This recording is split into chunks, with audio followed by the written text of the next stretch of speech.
Muy buenos días, feliz Navidad a todos ustedes. Día 25 de diciembre en el que celebramos el nacimiento del gran sol de justicia. Nosotros, si no sabíamos, es importante que lo sepamos. La iglesia estableció 25 de diciembre como el día que debemos celebrar el nacimiento de Jesucristo, nuestro Dios y Señor. Probablemente Jesús haya nacido en otro día, quizás en la primavera, porque nadie sabe exactamente la fecha y la hora de aquella noche que nació Jesús en medio de los pastores que cuidaban sus rebaños, pero la fecha no es la importante. Lo que sí importa es que Jesús nace y hace la diferencia en la humanidad. Lo que el paganismo romano veneraban a Júpiter como el dios del sol, como el dios central, el principal dios de todos. La iglesia establece ese día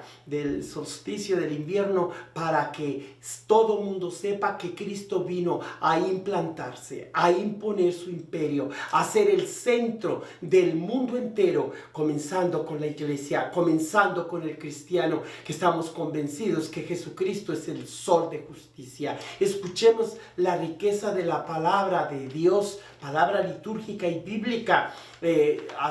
Ayer les mencionaba de 7 palabras de Dios y me quedé apenas en la litúrgica, ¿verdad? Palabra creadora, palabra tradicional, oral, palabra histórica y después la palabra litúrgica simbolizada en el misal que usamos en cada misa todos los domingos y un día como hoy, que es obligatorio venir a la misa. No se les olvide, antes de que se me pase, que hoy habrá misa aquí en la iglesia del Monte Carmelo en Fresno. A la misa en inglés es a las 8:30, en español a las 11 y a la 1:30 también en español. Escuchemos la palabra de Dios comenzando por aquella enigmática predicción del profeta Isaías capítulo 52 de 7 al 10. Después hablaremos de la lectura de los Hebreos y sobre todo el prólogo de San Juan. Hay textos tan clásicos y profundos que nos señalan la riqueza de esta fiesta en la iglesia, que es la Navidad de Jesucristo, el nacimiento de Jesucristo, o día de la Navidad de celebración para todo el género humano. Escuchemos pues lo que dice el profeta. Qué hermoso es ver correr sobre los montes al mensajero que anuncia la paz, al mensajero que trae la buena nueva, que pregona la salvación, que dice a Sión: tu Dios es rey, escucha, tus centinelas alzan la voz, y todos a una gritan alborozados, porque ven con sus propios ojos al Señor, que retorna a Sión. Prorrumpan en gritos de alegría, ruinas de Jerusalén, porque el Señor rescata a su pueblo, consuela a Jerusalén. Descubre el Señor su brazo, su santo brazo, a la vista de todas las naciones. Verá la tierra entera la salvación que viene de nuestro Dios. Palabra del Señor. Esta profecía de Isaías menciona cómo es un honor y una alegría ser los heraldos del Señor. Un heraldo es aquel que iba enfrente de una procesión con una especie de speaker, que en aquel tiempo no había speakers, pero había una forma de conos con la que se enfocaba el sonido de la voz. Iban proclamando: se acerca el rey, salgan a recibirlo. Ya toda la gente que escuchaba entre los campos o los caseríos hacían valla para darle la bienvenida al rey. Ese era un heraldo, aquel que iba, hoy diríamos el vocero del presidente o del Santo Padre, o siempre hay alguien que representa a la persona honorífica, siendo el speaker o el vocero. En este caso, grita de alegría, le dicen aquí, aquel que anuncia las buenas nuevas. Dichosos los pies que corren para anunciarnos que el Señor ya llega. Escuchemos ahora del Nuevo Testamento un documento muy hermoso, muy enigmático, de hecho misterioso. Yo creo que es la teología más difícil de comprender de toda la Biblia, pero de alguna manera para los que creemos y amamos a Jesucristo y que se nos ha dado el Espíritu Santo, no debe ser difícil comprender la profundidad, la anchura, la longitud, la altura de este texto llamado Carta a los Hebreos, que no es carta, pero que de alguna manera diríamos es una homilía llamada Hebreos, y es el comienzo de ese documento, capítulo 1 del 1 al 6. En distintas ocasiones y de muchas maneras habló Dios en el pasado a nuestros padres por boca de los profetas. Ahora, en estos tiempos, nos ha hablado por medio de su Hijo, a quien constituyó heredero de todas las cosas y por medio del cual hizo el universo. El Hijo es el resplandor de la gloria de Dios, la imagen fiel de su ser y sostén de todas las cosas con su palabra poderosa. El Hijo es el resplandor de la gloria de Dios, la imagen fiel de su ser y el que lo sostiene todo. Él mismo, después de efectuar la purificación de los pecados, se sentó a la diestra de la majestad de Dios en las alturas, tanto más encumbrado sobre los ángeles, cuanto más excelso es el nombre que, como herencia, le corresponde. Porque, ¿cuál de los ángeles le dijo Dios, tú eres mi hijo, yo te he engendrado hoy? ¿O de qué ángel dijo Dios, yo seré para él un padre y él será para mí un hijo? Además, en otros pasajes, cuando introduce en el mundo a su primogénito, dice, adórenlo todos los ángeles de Dios. Pues hermanos y hermanas, con esta lectura de los Hebreos y el profeta Isaías del cántico, de uno de los 4 cánticos del siervo de Yahvé, del siervo de Dios, nosotros ahora damos puerta o nos preparamos a ese gran texto, que es el resumen del 4.º evangelio, llamado el prólogo de San Juan, en el cual se nos describe la profundidad del misterio de la encarnación. Recuerde que la iglesia tiene muchos tipos de dogmas. El dogma fundamental es la palabra de Dios. El dogma central es este que vamos a proclamar en este momento, de la encarnación de la palabra o verbo de Dios, que se hace carne, que se hace hombre. Después el dogma máximo será la Santísima Trinidad, y así habrá varios tipos de dogmas, incluyendo los dogmas marianos. Pero hoy escuchemos de qué manera, con qué lenguaje el evangelista Juan describe ese gran misterio de Dios que baja para después llevarnos con él. Muy parecido al cántico del capítulo 2 de los Filipenses y del texto de Hebreos que acabamos de escuchar. Entonces escuchemos al evangelista Juan en capítulo 1 del 1 al 18, conocido como su prólogo o prólogo del evangelista, del evangelio Juan.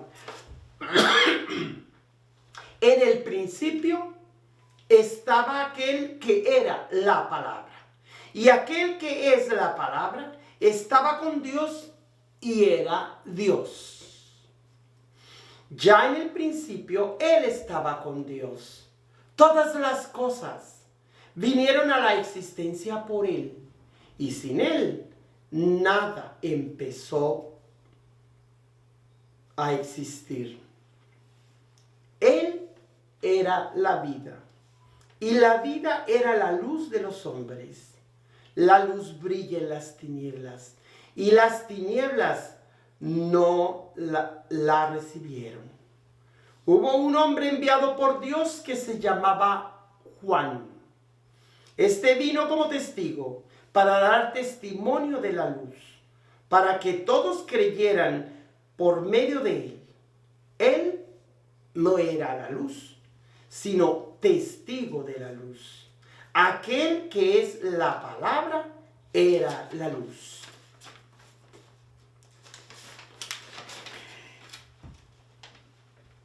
Esta luz, Jesús, es la luz verdadera que ilumina a todo hombre, a toda persona que viene a este mundo. En el mundo estaba. Había sido hecho por él, de hecho. Y sin embargo el mundo no lo conoció. Vino a los suyos y los suyos no lo recibieron. Pero a todos los que lo recibieron les concedió poder llegar a ser hijos de Dios, a los que creen en su nombre, los cuales no nacieron de la sangre ni del deseo del varón, ni por voluntad del hombre, sino que nacieron de Dios. Aquel que es la palabra se hizo hombre y habitó entre nosotros. Hemos visto su gloria, que le corresponde como unigénito del Padre, lleno de gracia y de verdad. Juan Bautista dio testimonio de él, clamando. A este me refería cuando dije, el que viene después de mí tiene precedencia sobre mí, porque ya existía antes que yo. De su plenitud hemos recibido todos gracia sobre gracia. Porque la ley fue dada por medio de Moisés, mientras que la gracia y la verdad vinieron por Jesucristo. A Dios nadie lo ha visto jamás. Revelado, palabra del Señor. Mis hermanas y hermanos, no hay texto mayor o más profundo que encierre tanto misterio como este prólogo del evangelista Juan. Con esto él mismo resume todo su evangelio. Y de alguna manera podríamos decir que se resume todo el misterio o dogma cristológico de todo un Dios que se hace un ser humano. Un amigo sacerdote me compartía que fue más difícil para Jesucristo una vez que es hombre morir, o siendo Dios encarnarse en el seno purísimo de María, reducir su ser a ese pequeño espacio del vientre de la mujer más bella, pero a fin de cuentas vientre maternal, y allí quedarse por 9 meses y luego nacer como un niño regular. Y decía este mismo sacerdote, perdón por mi tos, que eso es realmente el gran misterio. No tanto que Jesús siendo Dios muriera, sino que siendo Dios se hiciera hombre. Porque una vez que aceptó hacerse hombre, sigue las consecuencias de la naturaleza humana. Ya eso pues está incluido en el paquete, por así decir. Nosotros, en cambio, no nos la vamos a acabar cuando lleguemos al cielo y contemplemos la belleza de aquel hombre que en la historia fue visto como un judío más, un judío marginal, como le llamó mi profesor en la Universidad Católica de Washington, D.C., autor de una serie de libros llamado Judío Marginal, y que pues allí se describe cómo la gente de su tiempo lo escuchó, se sentían atraídos por él, pero en realidad en la práctica la sociedad, el mundo lo ignora. No pueden aguantar tanta belleza junta, su libertad, su espontaneidad, así como su bondad y su poder. Todo eso junto es Jesús. Yo por eso en otro momento les sintetizaré, quizás el día del bautismo, con cuántas palabras, 7 en total, resumo lo que es Jesús. Pero por ahora quiero completar y con esto les invito que todo este día de Navidad reflexionemos cómo Jesucristo es la séptima palabra de Dios. Y por séptima entiendo la palabra perfecta. No hay palabra mejor dada. No hay nada que Dios tenga que mejorar. porque Él ya lo ha hecho todo, ya lo ha dicho todo. No hay nada más que decir y no hay nada más que hacer cuando en Jesús Dios se ha revelado plenamente. Pero para poder comprender a Jesús como la séptima palabra, no se les olvide todas las otras palabras de Dios que aquí les he empezado a presentar desde hace mucho. La primera palabra es la palabra creadora o portentosa de Dios, que es la creación como libro abierto a través del cual todo ser humano, todo ser racional, a través de las huellas puede conocer al hacedor, al creador de todo. La segunda palabra es la palabra tradicional u oral, que es palabra transmitida de viva voz de generación en generación. Viene la palabra histórica. En el Éxodo específicamente no hay nadie que pueda negar que Dios vino a liberar a su pueblo de la esclavitud y en determinado momento de la historia tuvo que enfrentarse al faraón, como lo ha hecho a lo largo de todos los siglos cuando los vanidosos se resisten a la acción de Dios en la historia. Por eso de esta tercera palabra podemos decir que es la palabra histórica, social, comunitaria, política si tú quieres, pero que es palabra real de Dios en nuestra historia. La cuarta palabra es la palabra litúrgica de Dios que celebramos cada domingo, desde el canto de entrada hasta la bendición del sacerdote. Toda la misa completa se llama palabra litúrgica de Dios. No nomás la lectura que se lee, porque esa es bíblica y litúrgica, sino toda la misa, toda la sagrada liturgia.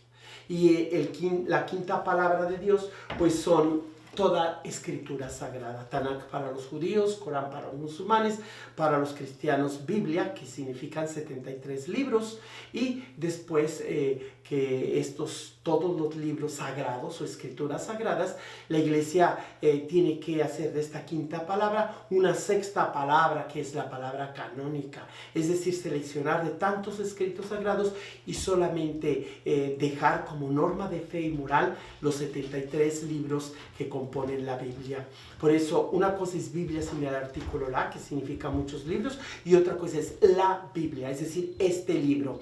Y con ello pues tenemos la sexta palabra canónica normativa de Dios, que es la ley suprema del cristiano.